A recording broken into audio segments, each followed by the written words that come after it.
You wouldn't believe it if I told you, but the road that started all this was built by my own hands. Not a contractor's, not the county's. Mine. For years, I'd dreamed of getting out of the noise. I wanted open air space and quiet mornings that smelled like cedar and dirt instead of exhaust fumes. So when I found 20 acres outside a little Texas town called Hollow Creek, I knew it was mine the second I stepped out of the truck. There was no proper road, just a rough trail carved by old ranch tires. Every time it rained, it turned into a mud trench. If you didn't have four-wheel drive, you weren't going anywhere. So I did what any stubborn countryman would do. I built one myself.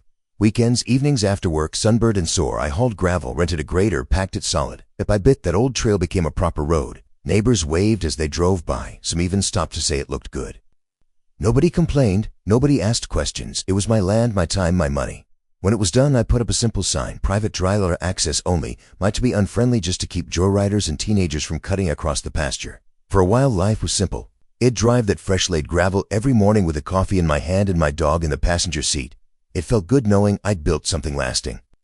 But peace never lasts long when a homeowners association smells money or control. A few months after I finished the road, new houses started going up a few miles down the main county route. Fancy hill country, modern places, big windows, stone walls, metal roofs, and with them came an HOA. At first, they were just a name on a flyer that showed up in my mailbox. Welcome to Hollow Creek Estates. I wasn't part of it. My land was older outside their development. But as their community grew, their boundaries started to stretch, at least on paper. One morning, I drove out and saw orange survey flags lining the edge of my road. At first, I thought the county was doing something, maybe laying utilities. But then I noticed the flags went onto my property. I pulled over, followed them a bit, and saw fresh tire tracks leading up from the subdivision side. That was the first time I heard the words common access easement. Somebody in the HOA had told a surveyor that the road I built on my land was part of their planned community access. I laughed it off at first. Probably a mistake, right? I called the survey company. The guy on the phone checked his map, then said, "Sir, our paperwork says this road falls under Hollow Creek Estates. We were told it was donated by the developer." Developer? There was no developer. Just me, a man with a shovel, a dream, and a weekend habit of overworking himself. That night, I looked over my deed again, checked my boundaries, and pulled up the county maps. Sure enough, my property lines were clear. That road, every inch, sat squarely inside my fence line. They didn't own it. They never had. I figured that'd be the end of it, maybe a clerical error. But in Hollow Creek, nothing stays simple when people with clipboards get involved. Because a week later, I came home to find a letter taped to my gate. Big bold letters at the top, notice of violation. And underneath, the line that still makes my blood boil, unauthorized construction within HOA jurisdiction. That was the moment I realized the HOA wasn't mistaken. They were coming for me. That letter sat on my kitchen table all night. I must read it 20 times. Each time I tried to tell myself it was just a mix-up, that if I called the number on the bottom, someone reasonable would answer. The next morning, I did. The woman on the line sounded polite at first. "This is Hollow Creek Estates Compliance Office." I explained that my property wasn't in their subdivision, that I'd built the road myself years before their community even existed. She cut me off halfway through. "Sir, the association has jurisdiction over all contiguous access roads to our lots. Y'all need to remove the private typically signage immediately or face citation." I remember staring at the phone like I'd just been told gravity stopped working. A citation for driving on my own gravel. I asked for proof, maps, documents, anything. She promised to have legal follow-up. That follow-up came 2 days later. I came home from town to find 2 men in reflective vests standing by my gate. One had a clipboard, the other a tape measure. They were taking pictures of my fence line. When I pulled up, they didn't even look nervous. One of them said, "Just documenting HOA property." HOA property. That night, I filed a report with the county clerk. The clerk confirmed exactly what I already knew. My parcel was completely independent. She even chuckled and said, "Sounds like those folks are getting a little too ambitious." I thought maybe that would end it, but power once tasted doesn't let go so easily. A week later, I woke to a pounding noise outside. When I stepped onto the porch, I froze. There was a work crew installing metal posts across my driveway, laying the base for a gate. No call, no permission, just concrete and arrogance. I walked up, asked who'd authorized it. The foreman waved a paper in the air. "HOA work order," said "this road's community access." I told him to stop.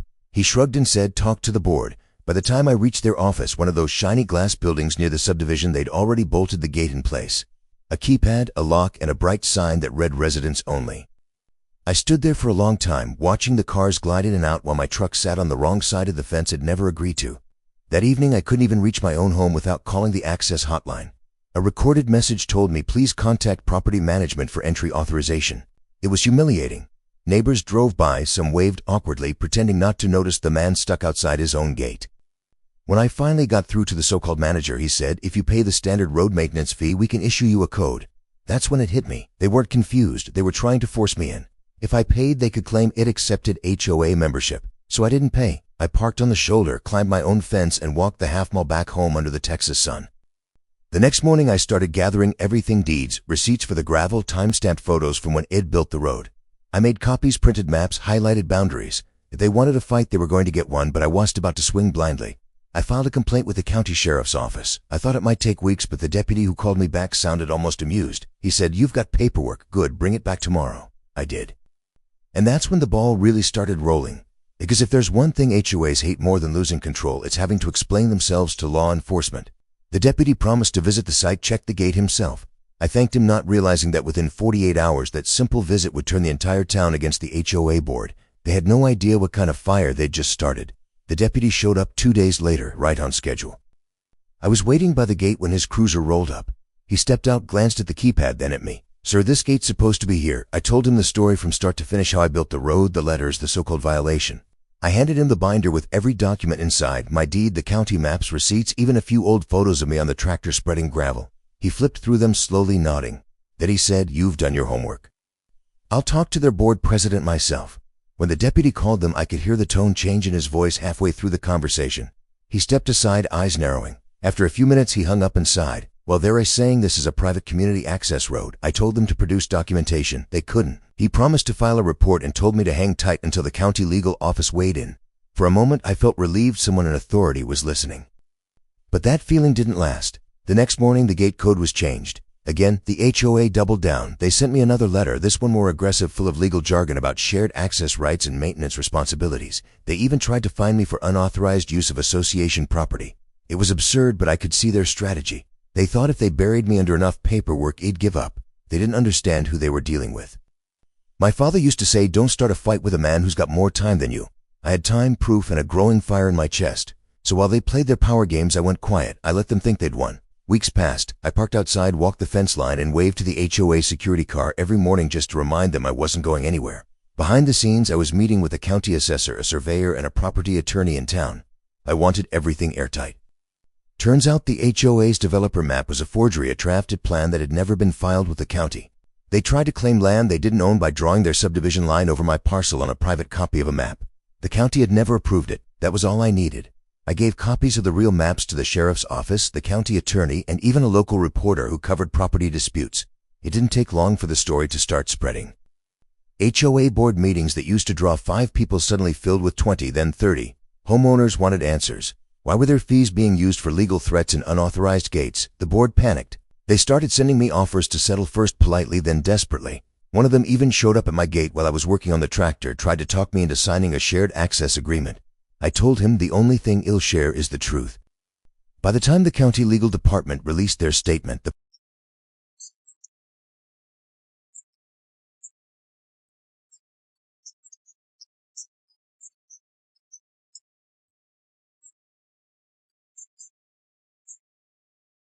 members resigned, homeowners demanded refunds, and the county ordered immediate removal of the gate.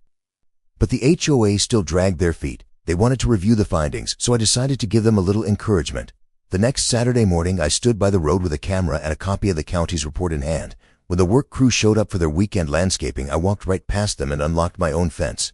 A few residents came out to watch. Word had spread fast that I was making a scene. Good, I wanted them to see. I walked up to that gate, read the county order out loud, and told the foreman, "This gate is illegal. You've got 15 minutes to take it down before the sheriff gets here." He hesitated. One of the HOA board members pulled up in a golf cart, shouting that I was trespassing. I held up my deed and the county's report for everyone to see. And then, just like in a movie, the sheriff's cruiser turned the corner. He got out, nodded to me, and said, "Mr. Holloway, you got your paperwork." I handed it to him. He skimmed it, then turned to the HOA rep. "You've got an illegal gate on private land. Take it down." The look on their faces was priceless. The sheriff stood there, arms folded, his presence alone cutting through the tension like a hot knife through barbed wire. The HOA board member, some middle-aged guy in khakis and too much confidence, kept sputtering about community access and pending review. The sheriff didn't budge. He said, "Sir, I've read the county report myself.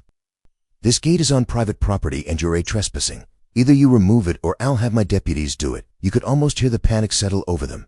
The board member's wife came jogging up the road, phone in hand, already recording.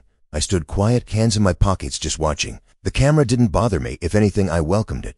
I wanted the whole town to see what arrogance looked like when it finally met accountability. Within minutes, the work crew that had once bolted the gate in was now unbolting it under the sheriff's supervision. The same men who'd ignored me weeks before were sweating bullets as they loosened each hinge, trying not to make eye contact. Cars slowed on the main road. People pulled over. Word had gotten around that the HOA was being forced to remove a gate they'd sworn they had every right to build. And there I was standing on my gravel, the one I'd poured my weekends into, the road I'd carved from the earth myself, watching it all come undone. Funny thing about justice, it doesn't always come fast, but when it does, it feels heavier than you expect. One of the deputies turned to me and said, "You want to open your property up again, Mr. Holloway?" I nodded. Together, we rolled the gate aside. The sound of the hinges grinding free was the sweetest noise I'd heard in months. As the crew packed up their tools, the board member tried one last time to save face. He muttered something about a misunderstanding. I didn't even answer. I just pointed at the deep ruts in my driveway where they'd poured their concrete without asking. Then I said, firm, low voice, "You fix that too." He looked at the sheriff for help. The sheriff shrugged. "He's right. That's damage to private property." By noon they were gone. The gate, the keypad, the lock, everything stripped out like it had never been there. But the story didn't stop at my fence. The local newspaper ran the headline a week later. HOA oversteps forced to remove illegal gate. It spread fenced. Folks around town had been whispering for months about the HOA's bullying tactics, fines for unpainted mailboxes, threats over fence height, petty nonsense. Now they had proof that the board's reach had gone too far. At the next HOA meeting, half the community showed up demanding resignations. The president tried to claim it was all a clerical error. But when the reporter asked about the fake maps and the illegal work order, nobody had an answer. They weren't used to people fighting back. They were used to compliance people folding just to avoid the headache. But that day they learned there's a difference between power and authority. They had one, not the other. The county fined the HOA for unauthorized construction, and the board was ordered to reimburse me for damages. Not much, just a few $1,000s for gravel and repair. But it wasn't about the money, it was about the principle. For weeks afterward, I got calls from homeowners all over the county asking how I'd done it, how I stood my ground without getting bulldozed by bureaucracy. I told them the truth: keep your paperwork, know your rights, and don't let anyone bully you off your own land. Simple advice. But in a place like Hollow Creek, it spread faster than gossip at a church picnic. But for all the satisfaction I felt, part of me still burned, because these people hadn't made an honest mistake. They'd known exactly what they were doing, trying to seize what wasn't theirs, hoping it'd roll over like so many others had. And that was something I couldn't forgive, so I decided to make sure they couldn't do it to anyone else again. After the gate came down and the dust settled, you'd think that would be the end of it. But in small-town Texas, stories like this stick. Every feed store, diner, and gas station in Hollow Creek had its own version of what happened, most of them close enough to the truth. Folks started calling me that road guy. Didn't bother me. I'd earned it. Every morning I'd drive down that gravel stretch I built, the sun hitting the fresh graded surface, and I'd remember what it took to protect it. Still, I wasn't done. The HOA had operated like a private government, using fear and confusion to control people.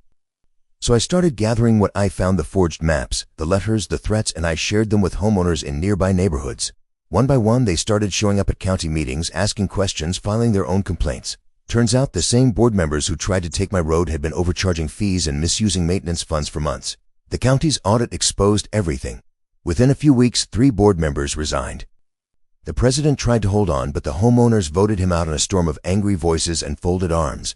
The HOA was stripped of its ability to operate without oversight. From then on, any construction, modification, or policy had to be approved by the county first. It didn't happen because I screamed the loudest. It happened because I stayed calm, documented everything, and refused to let their lies rewrite the truth. One afternoon, the same sheriff who'd stood by me that day drove out to check on something nearby. He stopped at my gate on the way back. We talked for a bit about the weather, the crops, nothing fancy. Then he said, "You know, most people would have given up. You made him follow the law." I told him, "Wasn't about winning. It was about not losing what's mine." He smiled, tipped his hat, and drove off. That night, I sat on my porch watching the headlights fade on the open road, my road. I thought about every long evening I'd spent building it, every shovel of gravel, every blister, every drop of sweat that went into carving a path from dirt to freedom. Then I thought about the HOA, how power had blinded them so badly they'd convinced themselves they could take what they didn't build. There's a lesson in that. Some people see something good, something solid, and their first instinct is to claim it instead of respect it. But there's another kind of person, the kind who works quietly, builds their own piece of the world, and stands their ground when it's threatened.